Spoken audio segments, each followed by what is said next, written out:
মানে প্রথম শিল্প কখনোই মাথা থেকে বেরোয়নি, রোমান্টিক, এটা romantic appeal. The loan chief minister of Bengal who had a romantic idea.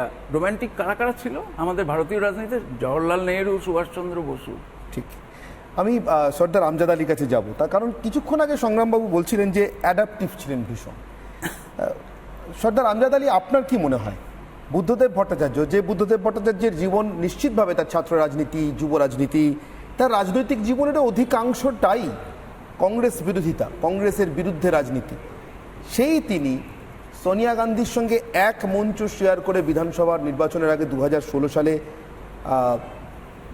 জোটের বা আমি বলবো সমন্বয়ের, যাই হোক না কেন, যৌথ রাজনৈতিক মিটিং করলেন। সেটা কি এই অ্যাডাপটিভনেসের জায়গা থেকে খুব সহজে অ্যাডাপ্ট করতে পারতেন? তাই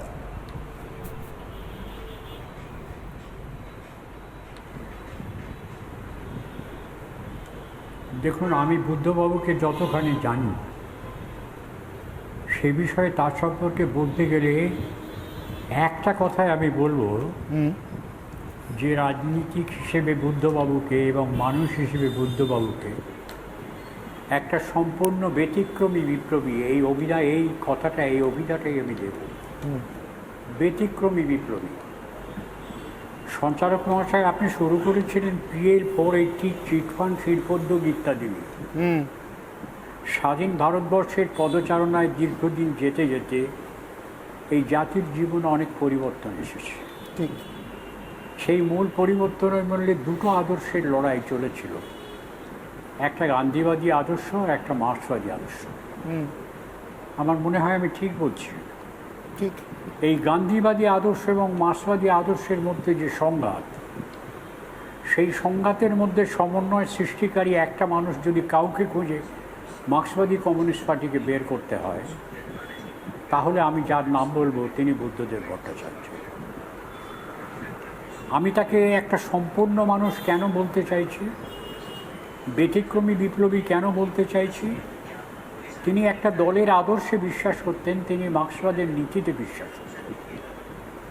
সেই মার্ক্সবাদের নীতিতে বিশ্বাসে একটি মানুষ যখন দল একটা সময়ে ছিল 60-এর দশকে প্রযুক্তির বিরুদ্ধে যারা বিদ্রোহ করত, প্রযুক্তি ভারতবর্ষের মানুষের এবং বিশেষ করে বাংলার মানুষের জীবনের জীবিকা, তাদের বেঁচে থাকার রসদটাকে কেড়ে নেবে, অতএব এই প্রযুক্তির অগ্রগতিকে মান্যতা দেওয়া যাবে না। কিন্তু সেই বুদ্ধবাবু, সেই মার্ক্সবাদী বিশ্বাসী একজন বুদ্ধবাবু, তিনি যখন বাংলার মুখ্যমন্ত্রী হলেন তখন তিনি একথা বললেন যে প্রযুক্তির অগ্রগতির মধ্য দিয়ে পশ্চিম বাংলায় আজ যে বেকার ছেলেরা আছে সেই বেকার ছেলেদের ভবিষ্যৎকে রচনা করা যায়। এই জন্য আমি তাকে বলি তিনি ব্যতিক্রমী বিপ্লবী। বুদ্ধদেব বাবু একজন সেই মানুষ। বেশ, আমি সর্দার আমজাদ আলী একটু বিরত করছি, কারণ আমার আরও বাকি দুজনের সঙ্গে কথা বলতে হবে, অন্তত তারা রয়েছেন। আমি সেই কারণেই পরবর্তী সময়ে আমি আবার আপনার কাছে আসার চেষ্টা করব। মনোজ ভট্টাচার্য, সাধারণ সম্পাদক RSP।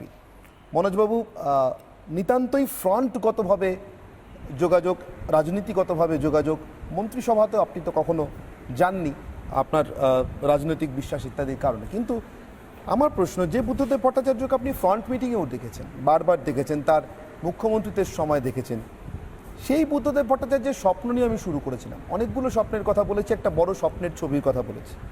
মানুষটি চলে গেলেন, কিন্তু স্বপ্নগুলো কি অপূর্ণ থাকবে বলে আপনার মনে হয়, না এই স্বপ্ন পূরণের কোনো পথ আছে?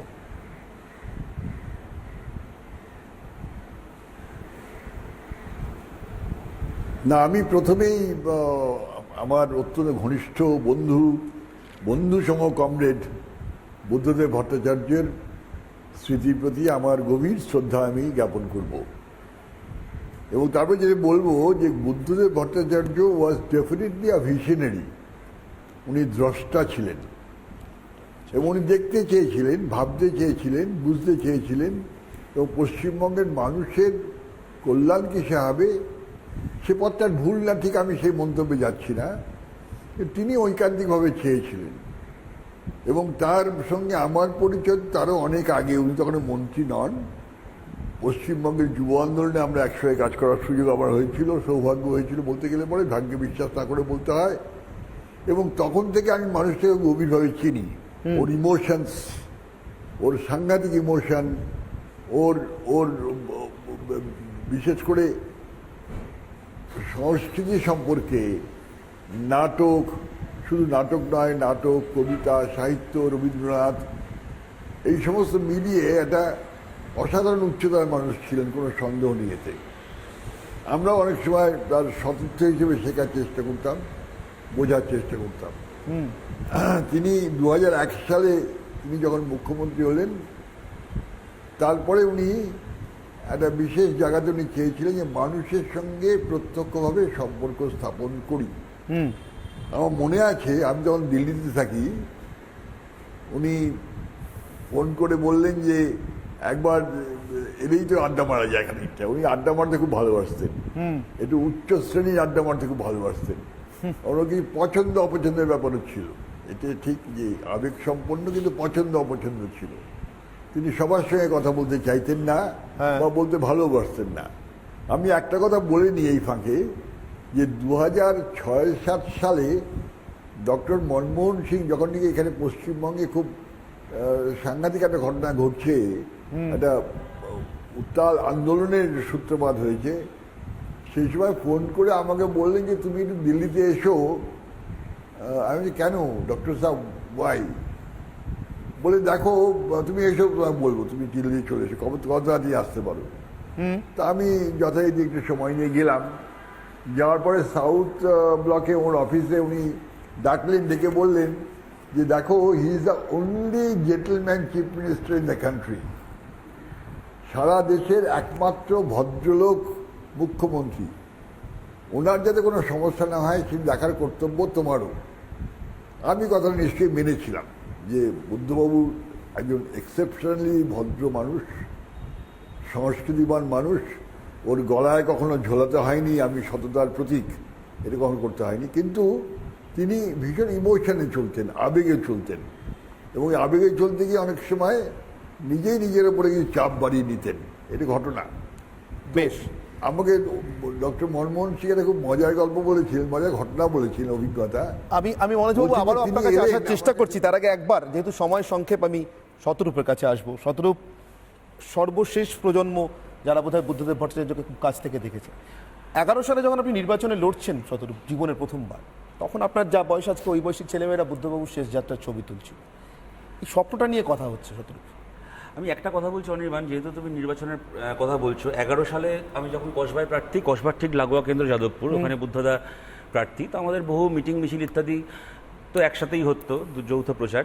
তো আমার বুদ্ধদার সাথে তো দেবেশদারা যতটা মেশার সুযোগ পেয়েছে আমরা ততটা পাইনি, কিংবা মনোজদা আছেন এখানে, সুভাষ দা দূর থেকে ছিলেন, সুভাষ নস্কর, ওনাদের মতো সুযোগ তো আমরা পাইনি। কিন্তু তবু আমার সঙ্গে যতটুকু যা যোগাযোগ ওই সময় থেকেই শুরু হয়েছিল।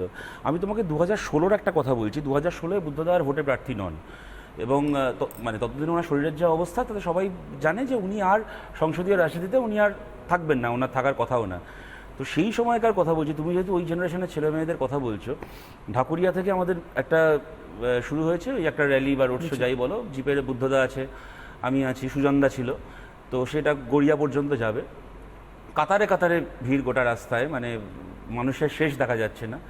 এবং এই গোটা রাস্তাটায় 16, 17, 18, 19 বছর বয়সী ছেলেমেয়েরা কেউ দূর থেকে চিৎকার করে, কেউ কাছে এসে হাত ধরার চেষ্টা করছে, এবং সবার মুখে একটাই কথা বুদ্ধদাকে, যে স্যার আপনাকে আবার বাংলার মুখ্যমন্ত্রী দেখতে চাই। তো আমি বলছি যে তারাও কিন্তু জানে যে বুদ্ধদার মুখ্যমন্ত্রী হবেন না বাংলার, সিপিএম জিতলেও আর বুদ্ধদা মুখ্যমন্ত্রী হবেন না, বামফ্রন্ট ক্ষমতায় আসলেও আর বুদ্ধদা মুখ্যমন্ত্রী হবেন না, অন্য যেই হন না এটা কেন। দলীয় আবেদন নয়, দলীয় আবেদন নয়, কিন্তু এটা এই যে একটা স্বপ্ন, একটা আবেগ, এই বুদ্ধদা কিন্তু এই আবেগটা শেষ দিন পর্যন্ত মানে নিয়ে গেছেন। বুদ্ধদা সম্পর্কে আমি একটা তোমার কথা বলি অনির্বাণ, ওনার সম্পর্কে যদি কোনো একটা বিশেষণ সবচেয়ে বেশি ব্যবহার হয়ে থাকে দলমত নির্বিশেষে, তা হচ্ছে সৎ।